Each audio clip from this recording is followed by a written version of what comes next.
Bạn đã bao giờ từng nghe nói đến chuyện Triều Tiên cấm hai thứ tưởng chừng như vô hại, đó là bánh Choco Pie và Coca-Cola, những thứ mà bạn có thể mua tại quán tạp hóa hoặc là siêu thị. Những thứ rất quen thuộc với chúng ta, nhưng tại sao ở Triều Tiên thì họ lại cấm? Không chỉ vậy, còn có cả những vụ thả bánh Choco Pie từ Hàn Quốc sang Triều Tiên bằng bóng bay. Rất giống những câu chuyện ở trong phim, và có lẽ là chỉ phim hoạt hình mới làm những cảnh như vậy. Nhưng ở Triều Tiên nó hoàn toàn là sự thật. Trước tiên hãy nói về Choco Pie. Nếu bạn chưa biết thì Choco Pie là một loại bánh rất nổi tiếng ở Hàn Quốc, được sản xuất bởi hãng Orion. Cái quảng cáo Choco Pie hồi bé với rất là nhiều người Việt Nam, đặc biệt là trẻ con, cực kỳ ấn tượng và mong muốn phải ăn thử bánh Choco Pie một lần xem nó ngon như thế nào. Nó có hai lớp bánh bông lan mềm, kèm giữa là một nhân marshmallow dẻo dai, bên ngoài phủ một lớp sô-cô-la ngọt ngào. Ở Việt Nam, Choco Pie đúng là một loại bánh quốc dân vì ai cũng từng ăn, cũng từng mê. Nhưng ở Triều Tiên, chiếc bánh này không chỉ là một món ăn mà còn là một mối nguy hiểm.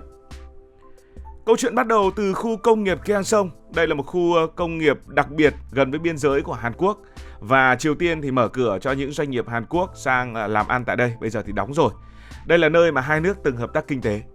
Từ năm 2004, những công ty Hàn Quốc đã mở nhà máy tại đây và họ thuê công nhân Triều Tiên làm việc. Công nhân Triều Tiên thì được trả tiền, bên cạnh đó còn được trả phần thưởng nữa. Và đây chính là lúc mà Choco Pie bước vào câu chuyện của chúng ta. Những công ty Hàn Quốc thường thưởng cho công nhân bằng bánh Choco Pie thay vì tiền mặt, vì tiền thưởng bị xem là quá tư bản. Mỗi ngày một công nhân có thể nhận được cả chục chiếc bánh nếu họ chăm chỉ và làm việc thêm giờ. Quay trở lại với cuộc sống ở Triều Tiên lúc bấy giờ thì đây là một đất nước mà đồ ăn ngon hoặc là đồ ăn ngọt là một thứ hiếm gặp, thì những chiếc bánh Choco Pie này rất quý, giống như thời bao cấp của chúng ta. Công nhân Triều Tiên không chỉ ăn mà còn mang về nhà cho gia đình, bạn bè của mình. Trẻ con thì khoe với bạn bè, coi Choco Pie như một báu vật. Có người bán lại ở chợ đen với giá rất đắt. Nghe nói còn bán được vài đô một chiếc sau khi khu công nghiệp Gyeongsong đóng cửa. Và đây là một mức giá có thể nói là trên trời ở Triều Tiên. Nhưng mà cái bánh này rất bình thường, tại sao nó lại trở thành vấn đề? Chính quyền Triều Tiên bắt đầu lo lắng. Họ thấy Choco Pie không chỉ là một chiếc bánh mà còn là một biểu tượng của lối sống Hàn Quốc. Đó là lối sống tự do, thịnh vượng và đầy màu sắc. Choco Pie có thể là một công cụ để thay đổi tư tưởng của người dân Triều Tiên. Nó khiến người dân Triều Tiên nhận ra rằng Hàn Quốc không nghèo khó như tuyên truyền của chính phủ. Vậy là khoảng từ năm 2014, Triều Tiên đã ra lệnh cấm Choco Pie tại khu công nghiệp Gyeongsong. Những công ty Hàn Quốc bị yêu cầu ngừng phát bánh, thay vào đó phải dùng bánh truyền thống, đó là bánh gạo. Thậm chí Triều Tiên còn cố gắng sản xuất một phiên bản Choco Pie nhái để mà thay thế, nhưng mà lại thất bại bởi vì người dân chê Choco Pie nội địa không ngon bằng Choco Pie của Hàn Quốc. Nhưng cấm thì cấm, Choco Pie vẫn len lỏi vào Triều Tiên qua các khu chợ đen. Người dân vẫn lén lút buôn lậu, thậm chí có tin đồn rằng một số sĩ quan Triều Tiên vượt biên chỉ để xin Choco Pie. Điều này cho thấy sức hút của một chiếc bánh nhỏ bé nó lớn đến nhường nào. Đó là phần ăn, còn bây giờ hãy nói đến phần uống. Và phần ăn là Choco Pie thì phần uống là Coca-Cola. Thứ đồ uống mà có lẽ là nhiều người đã từng thử ít nhất là một lần trong đời. Ở Việt Nam, Coca-Cola không có gì xa lạ cả. Ở Triều Tiên thì khác, Coca-Cola không chỉ bị cấm mà còn bị xem là một biểu tượng của chủ nghĩa tư bản. Nhưng mà tại sao một lon nước ngọt rất vô tri, rất bình thường lại trở thành kẻ thù của cả một quốc gia? Trước hết thì chúng ta cần phải hiểu rằng Triều Tiên là một trong những quốc gia khép kín bậc nhất ở trên thế giới. Họ kiểm soát chặt chẽ mọi thứ, thông tin, văn hóa đến cả đồ ăn và thức uống. Coca-Cola với logo nổi tiếng và sự hiện diện toàn cầu là biểu tượng của nước Mỹ, quốc gia mà Triều Tiên xem là kẻ thù số 1. Chính quyền lo ngại rằng nếu mà người dân uống Coca-Cola, họ sẽ bị ảnh hưởng bởi văn hóa phương Tây và bắt đầu khát khao lối sống tự do và hiện đại.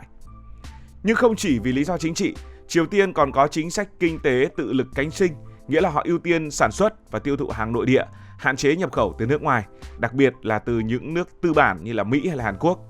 Coca-Cola rõ ràng là một sản phẩm nhập khẩu và nó không có chỗ trong hệ thống này. Thay vào đó thì Triều Tiên sẽ sản xuất những loại nước ngọt nhà làm. Nhưng những thứ nước này cũng khó cạnh tranh với vị sủi bọt đặc trưng của Coca-Cola. Thú vị hơn, Coca-Cola từng xuất hiện ở Triều Tiên nhưng chỉ trong những trường hợp đặc biệt.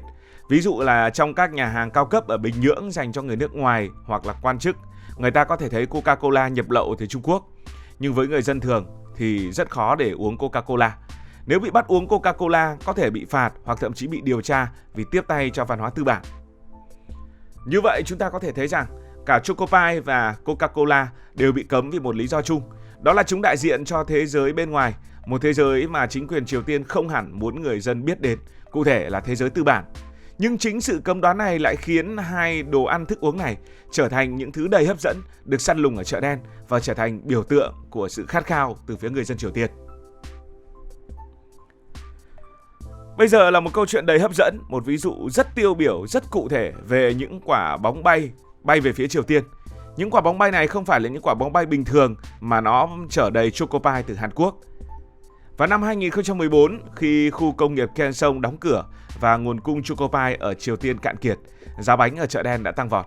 Người dân Triều Tiên, đặc biệt là trẻ con, rất là nhớ cái hương vị ngọt ngào của choco pie, nhớ đến phát cuồng. Nhận thấy cơ hội này, một nhóm nhà hoạt động Hàn Quốc dẫn đầu bởi bà Chu Sun-hee đã nghĩ ra một ý tưởng táo bạo. Đó là thả bóng bay và những cái quả bóng bay to khổng lồ này chở choco pie sẽ được thả qua biên giới. Họ tổ chức sự kiện tại một công viên gần khu vực phi quân sự DMZ. Đây là một trong những nơi căng thẳng nhất thế giới. Hơn 50 quả bóng bay khổng lồ được huy động, chứa tổng cộng khoảng 1 vạn chiếc bánh choco pie, cùng với đó là hơn 3 tạ bánh kẹo được thả lên trời. Mỗi quả còn mang theo tờ rơi tuyên truyền USB. USB này thì chứa phim, và cụ thể đó là phim Hàn Quốc và những thông điệp về tự do. Ý tưởng rất là đơn giản là để những quả bóng này bay qua biên giới, hạ cánh ở Triều Tiên và người dân sẽ nhặt được bánh kẹo để ăn, nhặt USB để xem phim, nhặt tờ rơi để đọc.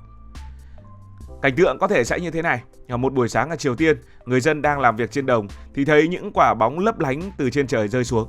Họ mở ra và tìm thấy những chiếc bánh choco pie vốn họ rất khao khát từ lâu. Những bộ phim Hàn Quốc miêu tả một thế giới rất xa lạ và những lời nhắn về một thế giới khác. Đối với nhiều người đây không chỉ là đồ ăn mà còn là những câu chuyện cực kỳ xa lạ. Nhưng tất nhiên chính quyền Triều Tiên thì không vui.